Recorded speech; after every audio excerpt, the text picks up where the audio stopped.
Episode की शुरुआत में हमें सातोरू जोजो नाम का एक आदमी दिखाते हैं जिसने एक यूजी इतादोरी नाम के लड़के को बंदी बना रखा था।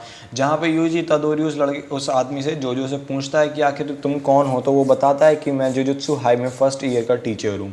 उसके बाद यूजी इतादोरी पूछता है कि मेरे दोस्त वो कहाँ हैं, जिसके बाद सातोरू जोजो उससे कहता है कि फ़िलहाल तुम्हें उन अपने दोस्तों की नहीं बल्कि तुम्हें अपनी खुद की परवाह करनी चाहिए। और उसके बाद दिखाते हैं कुछ घंटे पहले। उसके बाद यूजी इतादोरी नाम के उस लड़के को दिखाते हैं जो कि हॉस्पिटल में कॉल करता है और हॉस्पिटल में कॉल करके पूछता है कि आखिर मेरे ग्रैंडपा अब कैसे हैं, क्या मैं उनसे बात कर सकता हूं। जिसके बाद नर्स कहती है कि 2 मिनट रुकिए, मैं आपकी उनसे बात करवाती हूँ। और जब नर्स रूम में जाती है, उसके ग्रैंडपा के रूम में जाती है, तो ग्रैंडपा काफ़ी बुरी तरह चिल्लाते हैं उस नर्स पे। जिसके बाद इतादोरी कहता है, यूजी इतादोरी कहता है कि मैं कल खुद ही हॉस्पिटल आकर उनसे मिल लूँगा। उसके बाद इतादोरी को स्कूल में दिखाते हैं जो कि अपने दो दोस्तों के साथ बैठा होता है, ससाकी और इगुची।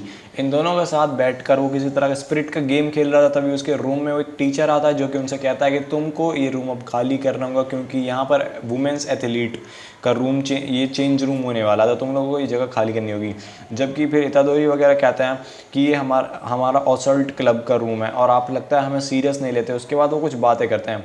तभी फिर उसके बाद उनका जो टीचर था वो उनसे कहता है कि एक क्लब के अंदर कम से कम 3 मेंबर्स होने चाहिए और इतादोरी तुम एथलीट क्लब के मेंबर हो, तो इस वजह से ऑसल्ट क्लब को बंद होना होगा, क्योंकि उसके पास 3 मेंबर्स नहीं हैं, उसके पास सिर्फ 2 मेंबर्स हैं, सासाके और इगुची।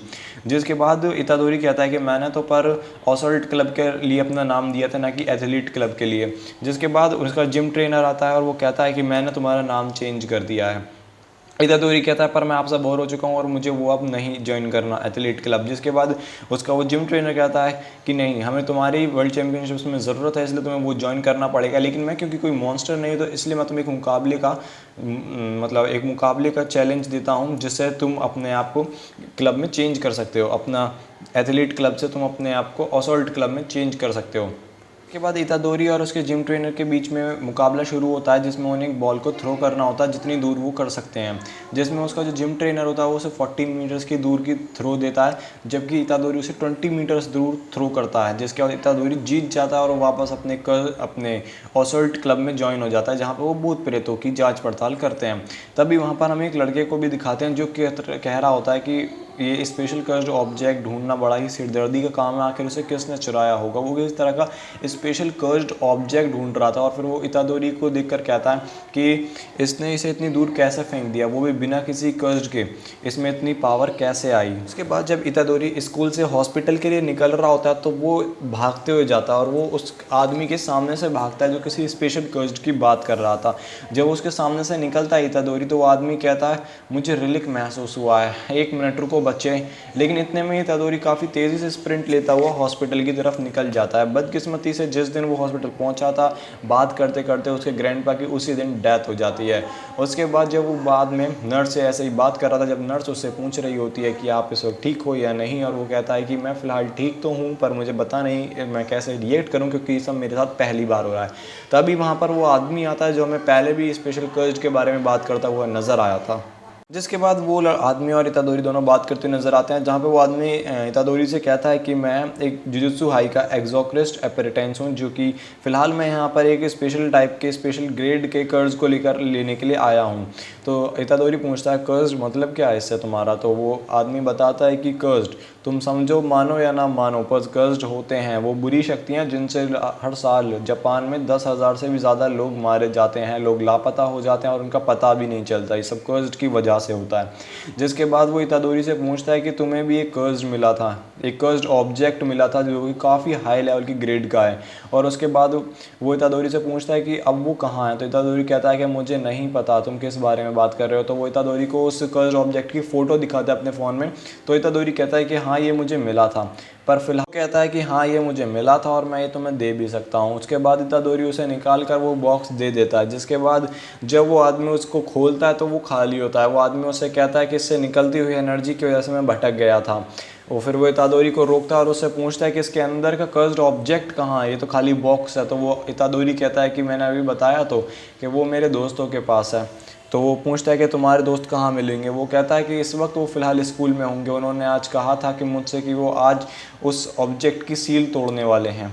और उसके बाद वो इतादोरी पूछता है उस आदमी से कि क्या ये बुरी बात है। जिसके बाद वो आदमी कहता है कि ये बुरा नहीं है, बल्कि बहुत बुरा है। हो सकता है कि अभी तक तो तुम्हारे दोस्त मारे भी जा चुके हों। उसके बाद हमें इतादोरी के दोनों दोस्त दिखाए जाते हैं, ससाकी और इगुची, जो कि उस कर्स्ड ऑब्जेक्ट के ऊपर से उसे पेपर को हटा रहे थे। और जैसे ही वो उस पेपर को हटा देते हैं तो वो देखते हैं कि उसके अंदर एक इंसानी उंगली नज़र आती है, जिसके बाद वो थोड़े से डर जाते हैं कि आखिर ये क्या है, और सारी लाइटें वगैरह बंद हो जाती हैं और काफ़ी अजीब सा माहौल भी हो जाता है। और उसके बाद हमें दूसरे सीन में दिखाते हैं कि इतादोरी और वो आदमी दोनों स्कूल की तरफ भाग रहे होते हैं और पूरी जान लगा के भाग रहे होते हैं। उसके बाद वापस से सीन चेंज होता है, हमें इतादोरी के फ्रेंड्स नज़र आते हैं, जहाँ पे दिखाते हैं कि उसके जो दोस्त था आदमी, लड़का वाला, उसे तो मॉन्स्टर ने पकड़ लिया था और लड़की चुपचाप बैठी हुई थी, एक कोने में छिपी हुई थी। जिसके बाद इतादोरी और वो आदमी जैसे स्कूल पे पहुंचते हैं तो इतादोरी कहता है काफ़ी पावरफुल एक अजीब सा प्रेशर महसूस हुआ है। जिसके बाद वो आदमी इतादोरी से कहता है कि तुम यहीं बाहर रुकना, मैं अभी जाकर अभी आता हूँ। उसके बाद इतादोरी कहता है कि कहने को हमारी दोस्ती को सिर्फ 6 महीने हुए हैं, पर वो मेरे दोस्त हैं। और वो आदमी कहता है कि तुम यहीं बाहर रुको, मैं जा रहा हूँ। उसके बाद वो आदमी अंदर जाता है और उसे जैसे भी लॉबी में जितने भी सारे मॉन्स्टर्स नज़र आते हैं वो भी अपने 2 वुल्फ को निकालता है और उन सबको मारना शुरू कर देता है। और फिर जैसे ही वो लॉबी में वहाँ पहुँचता है जहाँ पर इतादोरी के फ्रेंड्स थे, तो वो देखता है कि इतादोरी के दोनों ही फ्रेंड्स को उस मॉन्स्टर ने पकड़ रखा था। और वो कहता है कि अगर मैंने अभी कुछ नहीं किया तो वो जल्दी उसे मार देगा। और तभी हमें उसके बाद फिर इतादोरी को दिखाते हैं, जो कि बाहर खड़ा होकर ये सोच रहा था कि नहीं, मैं यहाँ नहीं रुक सकता, वो लोग मेरे दोस्त हैं और मैं उन्हें इस तरह मरने नहीं दे सकता, मुझे अंदर जाना ही होगा। उसके बाद इतादोरी खिड़की को तोड़कर उस मॉन्स्टर के ऊपर आता है और उसे पंच करता है और अपने दोनों दोस्तों को वहाँ से निकाल लेता है। जिसके बाद उस आदमी के भी वो दोनों वुल्फ जो थे वो उस मॉन्स्टर को खा जाते हैं। उसके बाद इतादोरी अपने दोनों दोस्तों के हाथों में से उस उंगली को, वो जो कर्स्ड ऑब्जेक्ट था, उसे लेता है। और उसके बाद वो आदमी कहता है कि इसे मुझे दे दो इतादोरी।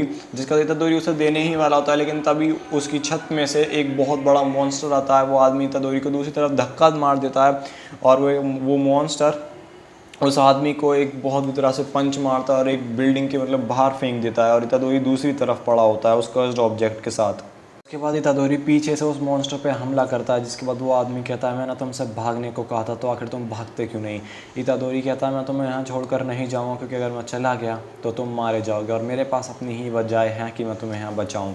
जिसके बाद इतादोरी उससे मॉन्स्टर का ध्यान भटका रहा होता है और वो आदमी इतादोरी को फिर से कहता है कि यहाँ से भाग जाओ, क्योंकि वैसे भी हम बिना कर्स्ड पावर्स के उसे नहीं हरा सकते। इतादोरी कहता है कोई फ़र्क नहीं पड़ता मैं उसे हरा पाऊँगा या नहीं, पर मुझे अपना पूरा 100% देना है। जिसके बाद वो मॉन्स्टर इतादोरी को इतना ज़ख्मी सा कर देता है और उसे मारने वाला होता है, यहाँ तक कि वो इतादोरी को खाने ही वाला होता है। लेकिन इससे पहले कि वो इतादोरी को खाता, आखिरी वक्त में इतादोरी उस स्पेशल कर्स्ड ऑब्जेक्ट, वो जो उंगली थी, वो उसे खुद खा लेता है। जिसके बाद इतादोरी के अंदर भी कोई स्पेशल पावर सी आ जाती है।